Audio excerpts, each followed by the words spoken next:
সিজদার মধ্যে যখন বলতেছিলাম সুবহানা রাব্বিয়াল আ'লা, আমি কল্পনায় সুবহানা রাব্বিয়াল আ'লা জবান দ্বারা বলতেছিলাম, কল্পনায় মাওলার কুদরতে দুইটা পাও খপ করিয়া চাপ দেয়া ধরিয়া বললাম আল্লাহ, এই যে তোমার দুখানা কুদরতে পাও ধরছি অতক্ষণ পর্যন্ত ছাড়ব না, যতক্ষণ পর্যন্ত তুমি আমার হইবা না। এর নাম হলো ভালোবাসা। এর নাম কি?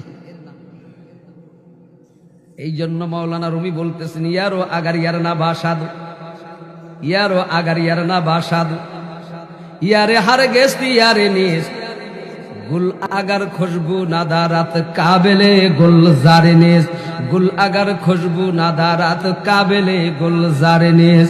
তুমি যদি কোন মানুষের সাথে বন্ধুত্ব পাইতে চাও, সেই বন্ধুকে তুমি তালাশ করবা যেই বন্ধুর সাথে আখিরাত ওয়ালার সম্পর্ক রইয়া গেছে। সেই বন্ধুর কাছে তুমি যাইও না যেই বন্ধুর সাথে আখিরাত ওয়ালা নাই। সেই বন্ধুর কাছে তুমি যাও যেই বন্ধু তোমাকে আখিরাত দেখায়।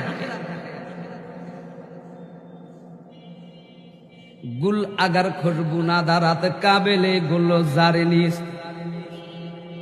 কোন বাগানের মধ্যে যদি ফুল থাকে আর ওই ফুলের যদি সুগন্ধি না থাকে, বাগানের মালিক কাজের লোককে বলবে ওই গাছটা কেটে ফেলে দাও, কারণ ওর মধ্যে গন্ধ নাই, আর একটা নতুন গাছ লাগাও। এ বাবা, আজকের মাজলিসের মধ্যে আমি আর আপনি নতুন একটা গাছ লাগানোর জন্য আসছি। আর আল্লাহ বন্ধুরা আমার নাটোরের জিনাবার হযরতকে বলবো, হযরত এই যে নতুন ভাবে নতুন সাজা সাজিয়ে আসছে, আপনি মেঘের বাণী করিয়া ওই আসমানওয়ালার সাথে লাইন লাগাইয়া দেন, নইলে বাড়ি যাব না।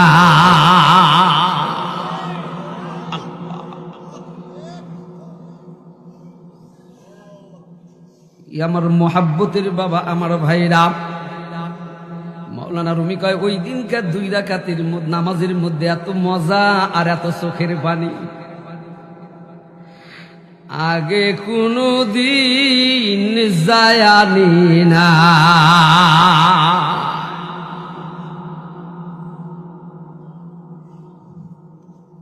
পরের দিন সকাল 10টা থেকে 11টার দিকে আমি গোসলখানায় গেলাম।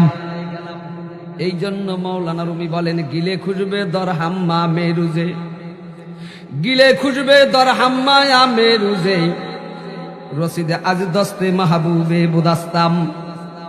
আমার এক বন্ধুর মধ্যে দিয়ে এক মুঠো মাটি আমার কাছে আসলো। ওই মাটি এত সুগন্ধি, এত মিষ্টি, এত আম্বর। আমি চিন্তা করলাম মাটি আবার সুগন্ধি হয় কেমনে। এই জন্য আমি মাটিকে প্রশ্ন করিয়া বসলাম, বধু গুপ্তান কেমিস্কিয়া আবিরে, বধু গুপ্তান কেমিস্কিয়া আবিরে, কে আজ বুয়ে দিলা ভিজে তুমাস্তাম। আমি মাটিকে প্রশ্ন করলাম, মাটি তুমি বলো তুমি মিষ্ক না আম্বর?